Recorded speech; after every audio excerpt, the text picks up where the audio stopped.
नमस्कार। आज हमारे पास जो समाचार अंश है वो पंजाब में एक बड़े साइबर फ्रॉड रैकेट के भंडाफोड़ पर है। और इसमें ना कुछ ऐसी बातें हैं जो वाकई चौंकाने वाली हैं। सबसे पहले तो ये कि जो पकड़े गए हैं 4 लोग वो बहुत यंग है, मतलब सिर्फ 21 से 24 साल के। सिर्फ 21 से 24? हाँ, और उनके पास से जो मिला है आप देखिए, 32 डेबिट कार्ड्स, करीब 11 लाख रुपए नकद, मोबाइल फोन्स और ढेरों सिम कार्ड्स। बाप रे। 32 डेबिट कार्ड। हाँ। तो ये किसी छोटे मोटे गिरोह का काम तो नहीं लगता।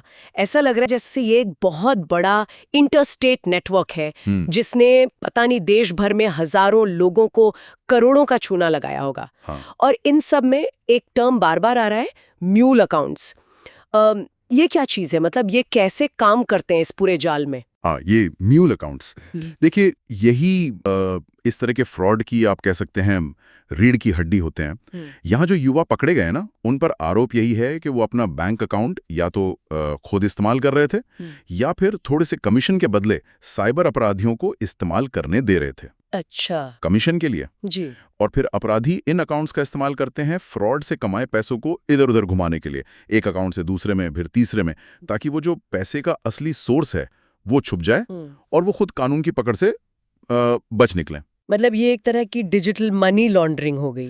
पैसा छुपाने का तरीका। बिल्कुल बिल्कुल, आप सही समझी। और क्योंकि पैसा इतने सारे खातों से गुजरता है ना, हाँ।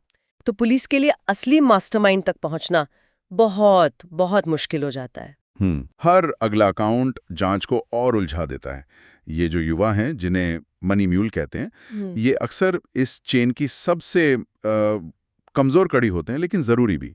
और यहाँ ये भी सोचने वाली बात है कि इनको रिक्रूट कैसे करते हैं।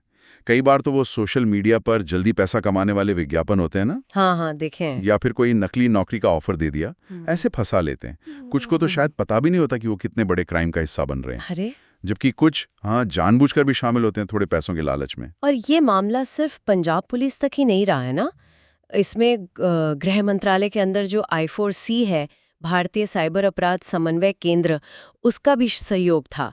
इसका क्या मतलब है? क्या I4C मतलब डेटा शेयर करता है या जांच में सीधे मदद करता है? हाँ, तो I4C जो है वो एक तरह से नोडल एजेंसी है। समझिए कि वो सेंटर पॉइंट है जब क्राइम कई राज्यों में फैला हो, जैसा इस केस में लग रहा है। तो I4C अलग-अलग स्टेट पुलिस के बीच में कोऑर्डिनेशन बिठाता है, इंफॉर्मेशन शेयर करता है, पैटर्न पहचानने में मदद करता है।